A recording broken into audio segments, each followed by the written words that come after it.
We don't do the mic. No, we don't need the mics. That's great. Well, I also I host a little program called SF and SF down at the Variety Theater downtown on Market Street, where we do science fiction readings, where Stan is often read, and so I sort of volunteered to moderate this a little bit so it doesn't get too out of hand.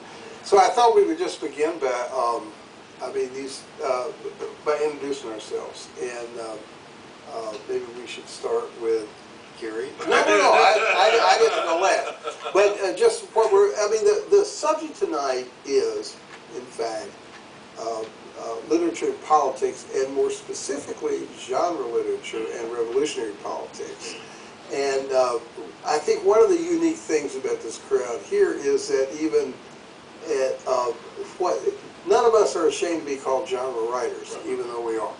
So I would ask each, maybe we should just kind of introduce ourselves and where we're coming from. Start with Gary. Well, I think it's a good point, Terry, that speaking for myself, I'm actually quite pleased to be a genre writer. And I think that, I suppose it stems from being, as a kid, my dad was a mechanic and my mom was a librarian. So before I could go out and play a lot of sports when I was a kid, I was forced to read, but apparently it also gave me the love of reading. So even when I was a kid, I read a lot. I read a lot of different kinds of books, read a lot of comic books. And somehow or another, the longer story short, to get to being mostly a crime and mystery writer, though some of my writing works are, as Terry can attest, are politically incorrect.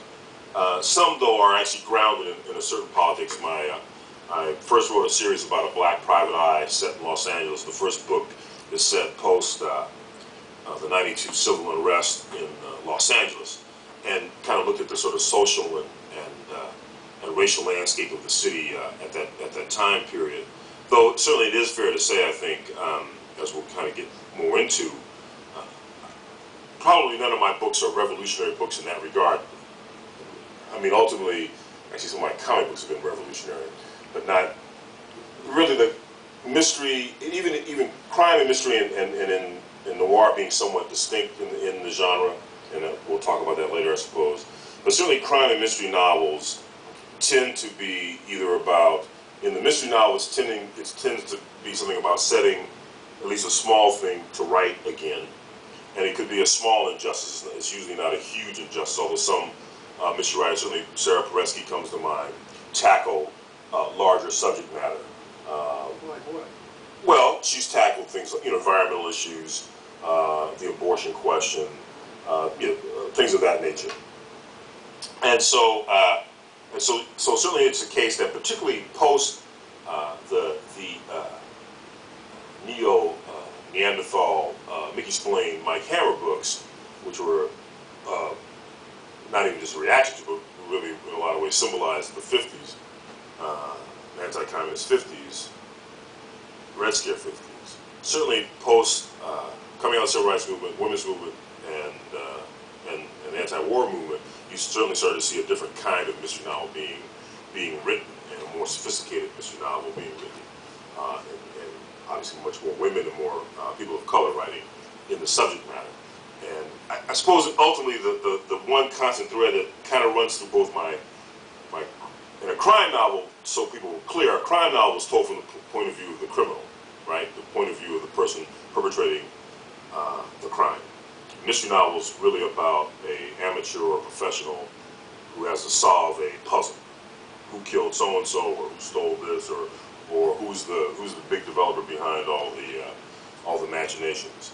And then a noir novel sort of more is in the crime vein, but noir usually being about, a crime novel can be about a professional criminal. A noir novel is usually about somebody who's not a professional criminal, who's just a schlub and a fuck up, but who, of course, makes wrong decisions that invariably lead them to a certain path. So somewhere in all that lies my work, and I get more into it, whatever. Cool. Stan? Well, Robinson. I'm a science fiction writer, and I fully embrace that. That's how I define myself. The science fiction community is my community, my intellectual home, the space I come out of. And it's a good space, I think, because it's where the world is today in so many ways. And also, it's always the future. It's fiction set in the future. It's a really useful device for a way of looking at the present.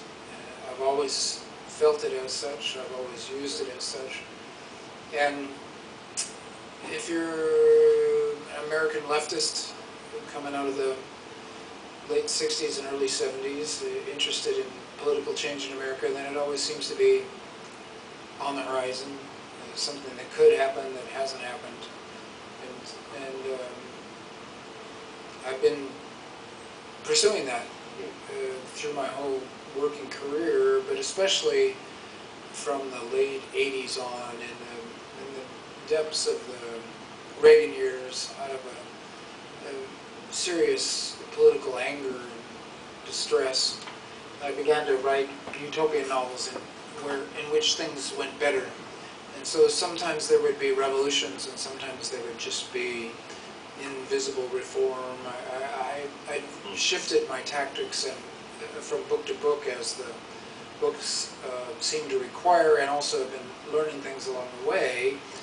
And early on I wrote a kind of ecotopian novel called Pacific Edge, in which things were better in the United States and all over the world, and I've always considered it to be a global problem. It couldn't be better somewhere and not better everywhere, because that wasn't really better.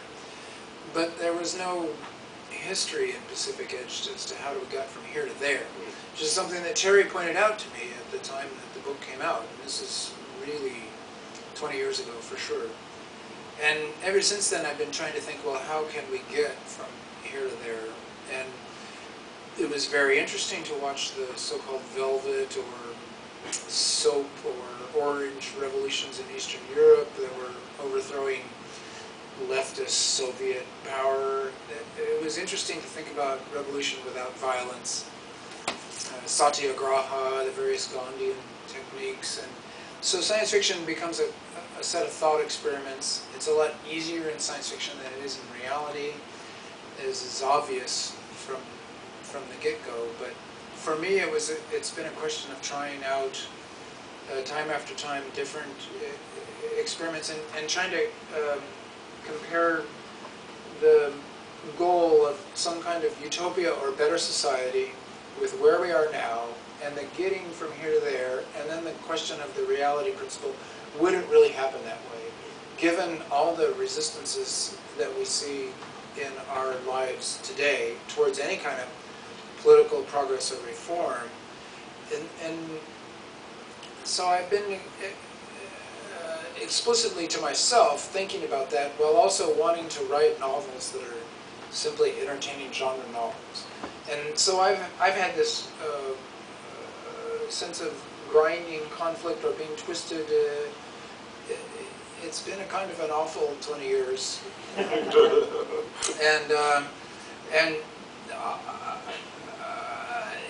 maybe that's the place to stop. There's been a contradiction between what I've wanted to do as a novelist and what I've wanted to do as a political actor in America, as an American leftist, that has been quite grinding at times, but also it's my niche. Are you okay? Can I get you a drink or something? I've felt stressed about this for a long time, because ultimately what I would just like to do is write good novels. And if I could be a reactionary, if I could be a horrible person like Celine, and that was my guarantee to write good novels, then I would do that.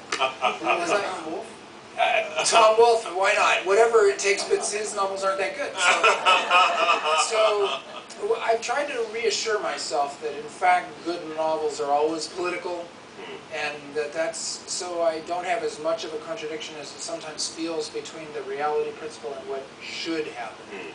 So between the discrepancy between what ought to happen and what really does happen has been, for me, a kind of ferocious source of stress, but also, you know, it's an opportunity. It gives me stories. They're different stories. My books aren't like anybody else's books, and that's a hard thing to do these days. So I've tried to calm myself down a little and say, look, this is, you know, even if what you're doing is trying to do is impossible, it nevertheless is your little niche in the big biosphere of books being written. So I just keep hacking away. Dang. Well, my name's TerryBisson. I'm also a science fiction writer. But I've written some fantasy. I guess I'm here to say, but I'm not really a fantasy writer. I'm not sure you could fit a fantasy writer on a political, though we should address that question, actually. But I remember when Stan wrote Pacific Edge, which was a frankly utopian novel. My criticism of that novel was that there was, I remember you had the changes that took place in the world all happened as corporations began to dissolve and transform themselves. And I remember I said they're holding a gun under the table, so there's a violent thing. And actually, I think you were as right as I was. I think that was a sort of a simplistic view of things. But one of the things I'd like to address tonight is about, you know, the political novel. Is it always utopian? Is it sometimes dystopian? How does that work? And science fiction, I think as a science fiction writer, you have a bit of an edge because science fiction, kind of from jump, was progressive and political. From if you go from Wells, I don't know if you went from Swift, what you get, but certainly from H.G. Wells. At any rate, the only really explicitly revolutionary or political science fiction novel I wrote was actually easier than Stan's, because I wrote a novel in which the Civil War resulted in a socialist utopia in the U.S. It was because I was actually at that point when I wrote it a member of a communist organization that was devoted to the support of the Republic of New Africa, which was about an independent black state in the South and sort of the balkanization of the U.S. And I thought this was a great idea, and I wrote a utopian novel about it. And so I didn't have to answer the question of how it happened. I just sort of rewrote the kind of Civil War. And since then, I don't think, some of my stuff has been explicitly political, but not most of it. A lot of it is, the question I guess I would like to ask is does it have to be utopian to be revolutionary? Because I'm thinking of, I think in an interview one time, Gary, you said that for you, noir, well, you said it yourself, the crime novel is from the point of view of the criminal. And the criminal usually in the crime novel is not a successful criminal. He's kind of this doomed character in a doomed situation. And it seemed like you're kind of locked into a dystopian view of the world. I mean, and then, but there are, so how do you see that? How do you see your politics in that context? Yes, it's kind of interesting because my background is I've been a community activist, and I come out of anti-police abuse work and anti-apartheid work in terms of my